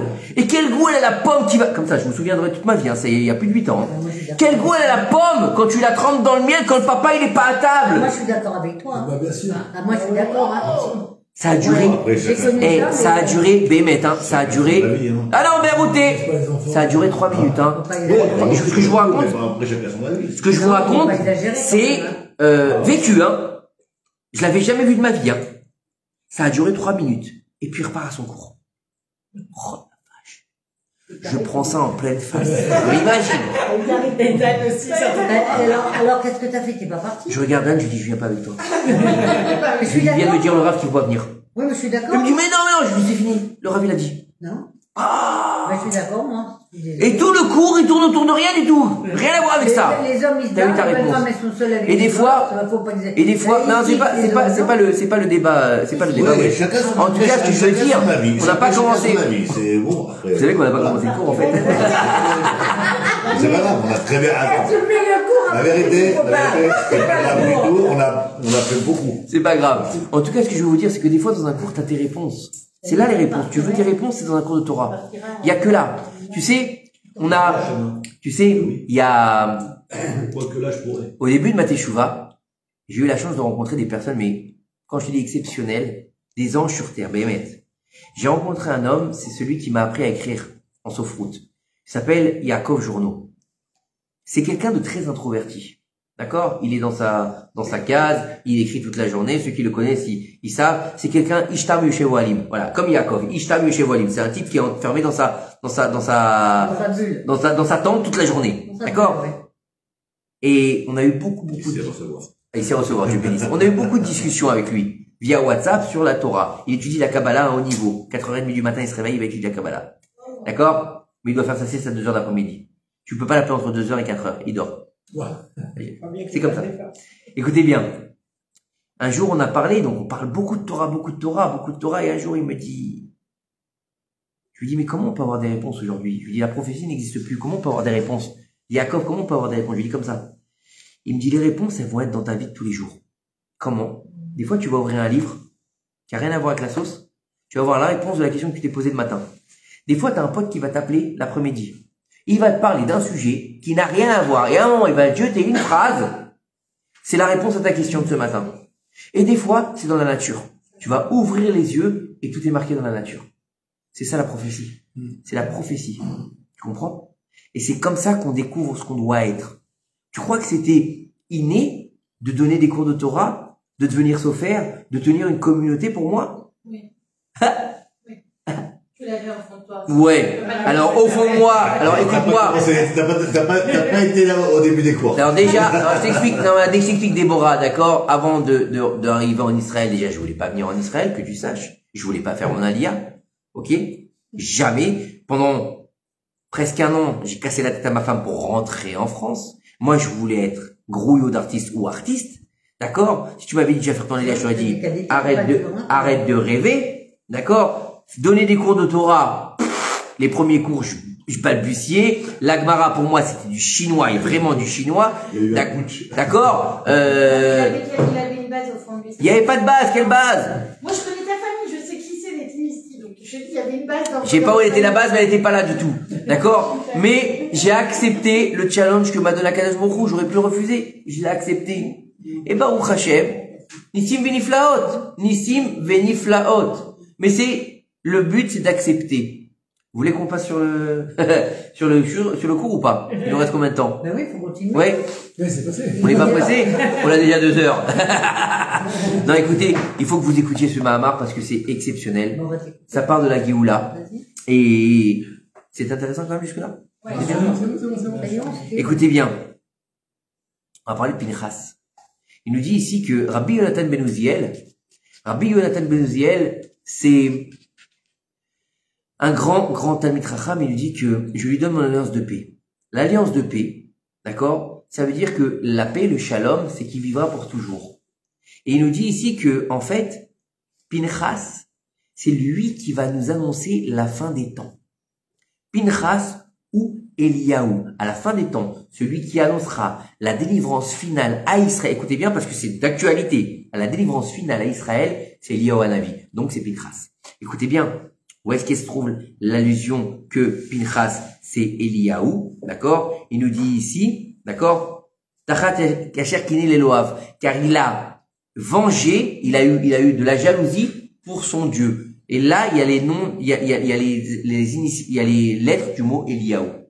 D'accord? Ils sont cachés là-bas. Maintenant, il faut savoir une chose. Et c'est pas le premier qui est devenu un ange. Pinchas, c'est pas le premier. Eliaou, il est devenu un ange, vous savez. Mais en fait, il faut savoir que le premier qui a devenir un ange dans la Torah, d'accord, c'est Hanor. Hanor, c'est un être exceptionnel, qui était le 7e au niveau de la génération d'Adam Rishon. Adam, Shet, Enoch, Kenan, Chalelet, Yered et Hanor. Hanor, c'était un ermite. Quand il a vu que le monde était en train de se dévoyer devant la face d'Akadosh Baruch Hu, il a décidé de s'exiler. Comme ça, il raconte le Midrash, de s'exiler dans la forêt et devenir un ermite. D'accord? Et d'étudier, de prier Akadosh Baruch Hu tous les jours. Écoute bien, Eliaou, écoute bien parce que c'est exceptionnel. Il a vu qu'il était tellement pur Akadosh Baruch Hu et que s'il le laissait sur terre, il allait tomber. Il l'a pris de terre et il en a fait un ange. Et Hanor, c'est devenu le premier ministre des anges du ciel. Il s'appelle maintenant, aujourd'hui, alors je vais vous le faire en deux, Mata, plus loin Tron. C'est pas un film. Non, faut pas le dire en entier. Ah, pardon. Si je l'ai dit, Blata. Non, là, Blata. Ça, c'est les juifs, ça. Toi, tu fais exprès de le couper. Ah ouais! Ça s'appelle combien? Mata, plus loin Tron. C'est un nom très fort. C'est un niveau très fort. Il y a certains noms d'anges, t'as même pas le droit de réciter. Tous les matins, par exemple, je fais la prière de Rabbi Ishmael Kohen Gadol, qui est une grande ségoula pour que Dieu il écoute nos prières. Là-bas, il y a marqué, et par le mérite d'un ange, d'accord, il y a un nom d'ange là-bas, il y a marqué dans entre guillemets, vous le regardez, mais vous ne le dites pas avec votre bouche. Il y a des niveaux où t'as même pas le droit de dire, d'accord? Maintenant, il faut savoir, le Inyan, il est que, alors moi, j'avais entendu il y a quelques années que, en fait, donc Hanor, il est devenu d'homme à ange, mais qu'Eliaou, il était ange avant de devenir homme. Il était ange, il est devenu homme, et il est redevenu ange. Que lorsque Akadosh Baruch Hu, il a dit dans le Sefer Bereshit, Naase Adam Betalmenu Kilmotenu, faisons l'homme à notre image, d'accord? Les anges se sont levés, ils ont dit, ouais! T'es fou! Qu'est-ce que c'est l'homme pour que tu t'en souviennes? Le fameux Tehillim. D'accord? L'homme, il va faire que des bêtises. Tu vas le créer, il va aller avec les femmes, il va voler, il va tuer, il va mentir. Et le seul qui a dit, oui, fais l'ange, c'est Eliyahu Hanavi. Et voilà. Fais l'homme. Il lui a dit fais l'homme. Alors écoutez maintenant. Maintenant, il va nous dire pourquoi est-ce que cet homme-là, Pinchas, il a mérité de devenir Eliyahu Hanavi et d'annoncer la Géoula. D'annoncer la Géoula. Vous vous rendez compte ce que ça veut dire? D'annoncer la délivrance finale. Il nous dit mesure pour mesure. Et ici, il nous dit Rabbi Nathan Shapira. D'accord? Au niveau des enseignements du Harizal. Écoutez bien ce qu'il nous dit. Eliaou, il s'appelle Eliaou à Tishbi. D'accord? Il nous dit ici que c'est lui qui va répondre à toutes les questions qui sont restées sans réponse depuis la Gemara. Et ça veut dire qu'au moment où il va répondre à toutes les questions, la paix résidera dans les sages. D'accord? C'est ici qu'on lui dit, et voici, je lui donne mon alliance. Ineni noten lo et. Et. Le mot et, c'est quoi? Et, ce sont les initiales de Eliaou à Tishbi. Donc, dans la phrase qui dit, je donne mon alliance à Pinchas, on a les initiales d'Eliaou. D'accord? C'est pas fini. Maintenant, il lui dit que la plus grande paix, c'est la paix entre les érudits. Et comme Eliaou, il va donner la réponse, donc on aura la paix avec les érudits. Ça veut dire que maintenant, d'accord, il va devenir celui qui va annoncer. Pourquoi il va annoncer? Écoutez bien, c'est énorme. Pourquoi est-ce qu'il va annoncer? D'accord? Il faut savoir que Zimri, il est venu, il a dit à Moshe, on l'a dit Shabbat, celle-là elle est permise ou celle-là elle est interdite? En parlant de la Midianite. D'accord? Et il lui a dit, Moshe, elle est interdite. Il lui a dit, alors qui t'a permis la fille d'Itro? C'était aussi une Midianite. T'as pas le droit. D'accord? Et à ce moment-là, la réponse, elle a été cachée à Moshe Rabbeinu. Moshe Rabbeinu et les anciens, ils ont commencé à pleurer. D'accord? Et là, il y a Pinchas qui a vu. D'accord? Il a vu. Qu'est-ce qu'il a vu? Il a vu ce qui s'est passé. Il a vu que personne n'était en mesure de se lever devant Zimri. D'accord? Et il a décidé à ce moment-là de venir voir Moshe. Il lui a dit, Moshe, maître, attention, maître, ne nous as-tu pas enseigné, lorsque tu es descendu du mont Sinaï, que celui qui s'accouple avec une femme juive, les hommes zélés le frapperont et le mettront à mort? Écoutez bien, c'est énorme. Il a été lui demander, il lui a dit, est-ce que je peux dire, non, qu'est-ce que j'ai dit? Ah, une femme non juive, excusez-moi. Une femme non juive. Il nous dit ici que Pinchas, il a dit, mon maître, est-ce que je peux me permettre de dire une halakha devant toi? Ce qu'on n'a pas fait Nadav et Avihu, c'est pour ça qu'ils rentreront avec la neshama de Pinchas. Ok? Et Moshe, étant donné qu'il était totalement dépourvu à ce moment-là, hein? Il n'a pas répondu à ce que je dis, parce que ça a été caché. Il lui a dit que celui qui a vu en fait la halakha, qu'il l'exécute. Et c'est pour ça que ils deviennent l'émissaire de Akadosh Baruch Hu. Vous avez compris? Maintenant, tu dois faire en sorte d'accomplir la halakha. Et il nous dit que Pinchas, en fait, quand il s'est levé, il est devenu celui qui a fait quoi? Qui a parlé par la bouche de Moshe Rabbeinu. Qui a annoncé la mise à mort de qui? De Zimri et de Cosbi. Donc ça veut dire, comme il a annoncé la fin, puisqu'il a dit, est-ce que je dois mettre à mort? Donc Eliaou, il va aussi annoncer, puisque Eliaou, c'est Pinchas. Donc il va annoncer quoi? Il va annoncer le Teko, ce qui est insoluble. Ce qu'il voit devant lui, personne n'a la réponse. Ils n'ont pas eu de réponse devant Zimri et Cosbi Nachon. Ils sont restés pantois, Moshe et tous les anciens. Qui est-ce qui a activé l'histoire? Pinchas. Donc Pinchas, maintenant, il va devenir Eliaou à Tishbi. D'accord? Et Eliaou à Tishbi qui répondra aux questions qui sont restées sans réponse dans la Gemara. Il va faire exactement ce que Pinchas, il a fait à l'époque de Moshe Rabbeinu. Il va donner une réponse quand tout le monde a oublié la réponse. Vous comprenez? Eliaou Navi, c'est après. Bien après. Ça veut dire que il va écarter les doutes. Il va remettre la vérité. Il va remettre la justice à sa place. Et il va enlever Amalek, puisque Amalek, il s'appelle Safek. Et le Safek, c'est le doute. Donc, s'il n'y a plus de doute, on est clair avec Hachem. Mais tant qu'on est dans le doute, on n'est pas clair avec Hachem. On est comme Zimri. On n'est pas d'accord, à tel point qu'on nous dit que Zimri, c'était la réincarnation des Saves. Et que Pinchas, il a réussi à atteindre la rigueur la plus absolue de Yaakov pour tuer Esav, qui était devenu Zimri. D'accord? Qui était lui-même le fils de Dina et de Shimon. Puisque à l'époque de Shimon et de Dina, il était permis de se marier entre frères et sœurs. Après qu'elle ait été violée par Shrem. Bon, c'est encore une autre histoire. Je sais. Et il y a plein... En Égypte. Hein? Elle est partie en Égypte. Non, Osnat, elle est partie en Égypte. Dina n'est pas partie en Égypte. Excusez-moi, j'ai plus d'autres Mahamar, donc je vous envoie la sauce en même temps. C'est un peu compliqué, je sais, mais voilà, j'ai... Je sais pas qui c'est qui s'est accroché, mais moi je sais pas. J'ai une parabole dans la tête. Alors écoutez, ça veut dire que le Zohar HaKadosh, il nous explique en fait que toutes ces choses-là, c'est pour relier les Neshamot, comme la Neshama de Pinchas, comme la Neshamot de Eliaou, comme la Neshama de Moshe Rabbeinu et de Rabbi Shimon Bar Yochai.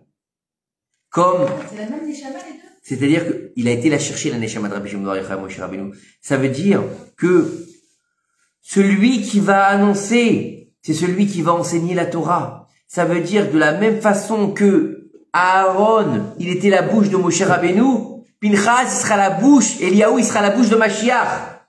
Qu'est-ce qu'il a dit? On l'a étudié il y a quelques semaines. Le prophète de Moshe, c'était Aaron.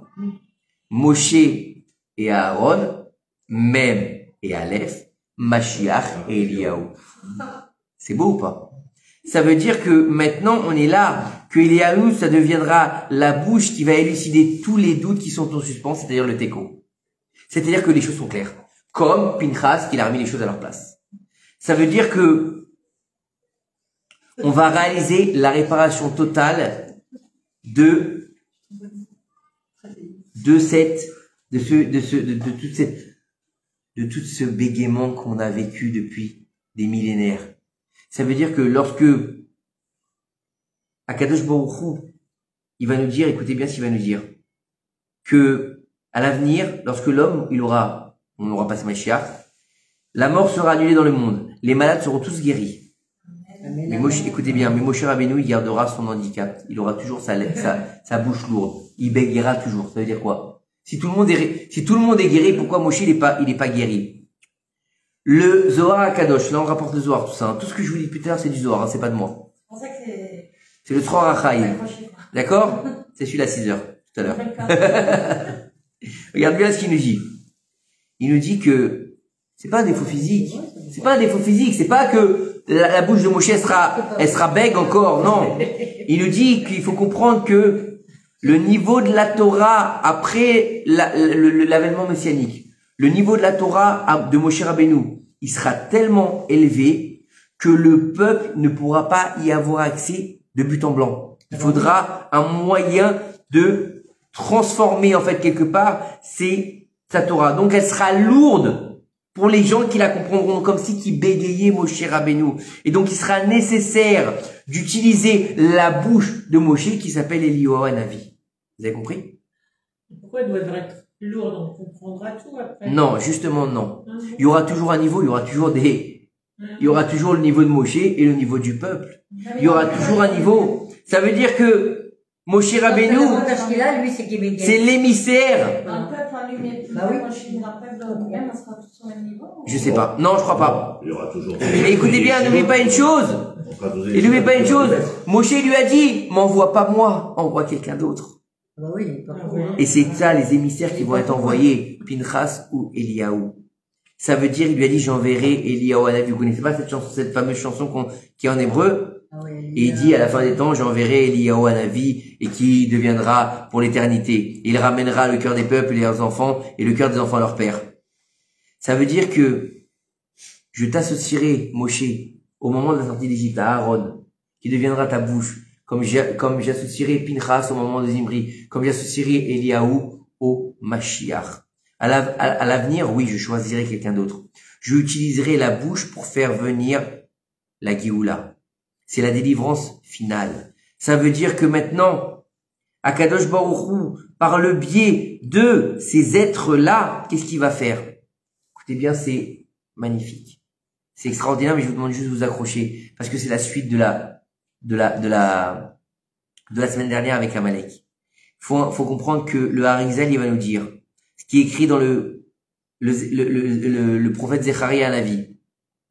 Au moment du Mashiach, Akadosh Baruch Hu, il sera roi sur toute la terre. Et en ce jour, Akadosh Baruch Hu sera un, et son nom sera un. Hashem Echad, ou Shmo Echad, on le dit toujours. Ça veut dire quoi? Ça veut dire que, en fait, faut comprendre que le nom de Dieu, l'ultime, si on veut, c'est le tétragramme. Yud, Ke, Vav, Ke, qui est imprononçable. Même dans la prière. D'accord? On le dit jamais Yud, Ke, Vav, Ke. On dit Ado, plus loin, Naï. D'accord? Yud, Ke, Vav, Ke, il y a que les témoins qui le prononcent entier, qui nous est interdit de prononcer, que le savoir.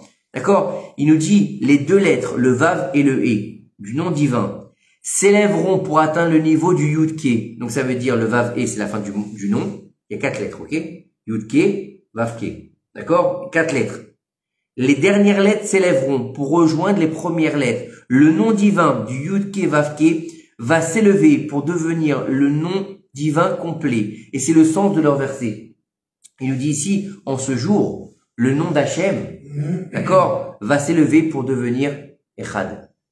Ça veut dire que Akadosh Baruch Hu, il a dit à Moshe à la fin des temps, Ve'aya ou Yelecha la paix. Il sera pour toi une bouche. D'accord? Donc on a parlé de Pinchas, on a parlé d'Eliyahu Hanavi. Écoutez bien ce qu'il nous dit ici. Ça veut dire que maintenant, Ouïe, c'est les mêmes lettres que Yud, Ke, Vav, Ke. Veaya. Veaya, pardon, pas Ouïe. Veaya. Veaya, Ouïe. Veaya, c'est le même nom. Yud, Ke, et en fait, non mais c'est pas ça. Veaya, c'est les mêmes lettres que Yud, Ke, Vav, Ke. Mais à la base, comment on a dit que Moshe s'est présenté? Je vais pleurer, Laurent. Dis pas ça. Je t'ai connu tout petit, maintenant tu es devenu un grand homme, il me dit. Voilà, ça fait plaisir. C'est vrai qu'il m'a connu tout petit, lui. Bref. En tout cas, écoutez bien ce qu'il nous dit ici. Veaya ou Iye. Et il sera ce qui deviendra. D'accord? Comment est-ce que Moshe Rabbeinu, il a dû se présenter au Ham Israël? Eye, Asher, Eye. Alors on traduit vulgairement par je serai ce que je serai. D'accord? C'est pas vrai. Veaya ou Iye. Et le Veaya, c'est Yud Ke Vav Ke à l'envers. Regardez bien. Les mots de Veaya, c'est Yud Ke Vav Ke. Le Veaya, il deviendra Yud Ke. Ça veut dire qu'il rétablira le niveau qui était avant la faute originelle. Pourquoi? Parce que le Yud Ke Vav Ke, c'est le nom de Dieu après la faute originelle. Le Vav, c'est le serpent qui est descendu. C'est de la Kabbalah, c'est du Zohar, c'est pas de moi, Chas v'Shalom. Moi, j'ai pas à ce niveau-là, d'accord? Normalement, le nom de Dieu à la base, c'est Yud Ke, pas Yud Ke, Vav Ke. À partir de la faute originelle, étant donné qu'il a fallu relier les deux mondes, puisqu'il y a maintenant cassure, il faut un Vav. Le Vav, il vient relier. Le Vav, c'est quoi? Ça ressemble à un serpent. Vous avez compris? Il te dit ici, maintenant, écoutez bien, on va finir. On va finir quand même. C'est compliqué pour moi. Mais c'est compliqué pour tout le monde, je pense. Non, je crois qu'il était tout seul. C'est très haut. Hey, vous voulez des cours petits ou vous voulez des grands cours? Je sais pas, moi. C'est très haut. C'est très très haut. Les coquins. Non, c'est pas grave. Hein. Écoute, je l'ai lu tout à l'heure, je t'ai dit à 6h en diagonale, donc voilà, qu'est-ce que tu veux que je te dise? J'ai dit, il est beau celui-là, tiens, on va la faire ce soir, voilà, qu'est-ce que tu dises? Moi, je ne dis pas. C'est très intéressant. Écoutez bien, on va finir là-dessus, et c'est exceptionnel. D'accord? On a parlé d'Amalek la semaine dernière. Et on a dit que le trône céleste, il était incomplet. On l'a lu dans la paracha de Béchalach. D'accord? Yad Kes Ya. Yad Kes Ya. Kes, normalement c'est qui c'est? Il manque le E. Yad Kes Ya. Yad c'est Yud Ke. Il manque le Vav. E. Vous êtes d'accord avec moi? Il manque donc 3 lettres. Il nous manque 3 lettres. Il nous manque le E du mot qui c'est, qui est le trône d'Akadosh Baruch Hu, puisque c'est marqué Kis. Kes. C'est marqué Kes. Vous parlez hébreu? Comment on dit une chaise? Un trône. Qui c'est? Si c'est Kes, il manque un E, d'accord? Et le Yud Ke, il manque le Vav E. D'accord? Puisque Yud Ke, Vav Ke. Écoutez bien ce qu'il nous dit ici. Pourquoi? Parce que il a un problème. On a dit dans la paracha Béchalach, car il y a une main sur le trône de l'Éternel. L'Éternel fait la guerre contre Amalek. Rashi va nous dire.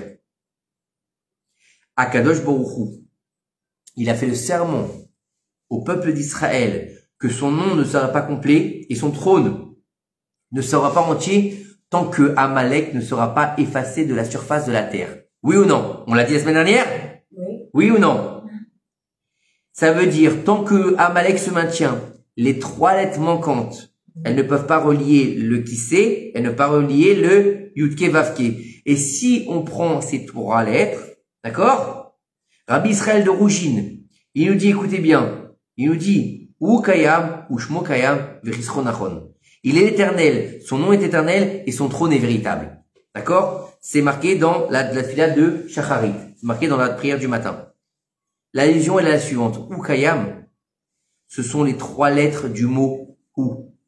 Al-He, Vav, Aleph. Ça veut dire que Ushmo Kayam, lorsqu'il sera Kayam, c'est-à-dire qu'il sera à sa place, son nom Kayam, c'est existera. D'accord? Existera. Ushmo Kayam. Son nom Yud Ke Vav Ke se maintiendra entièrement. Vekis'o Nachon, et son trône sera complet. Il sera totalement à sa place. Ça veut dire que c'est pour ça que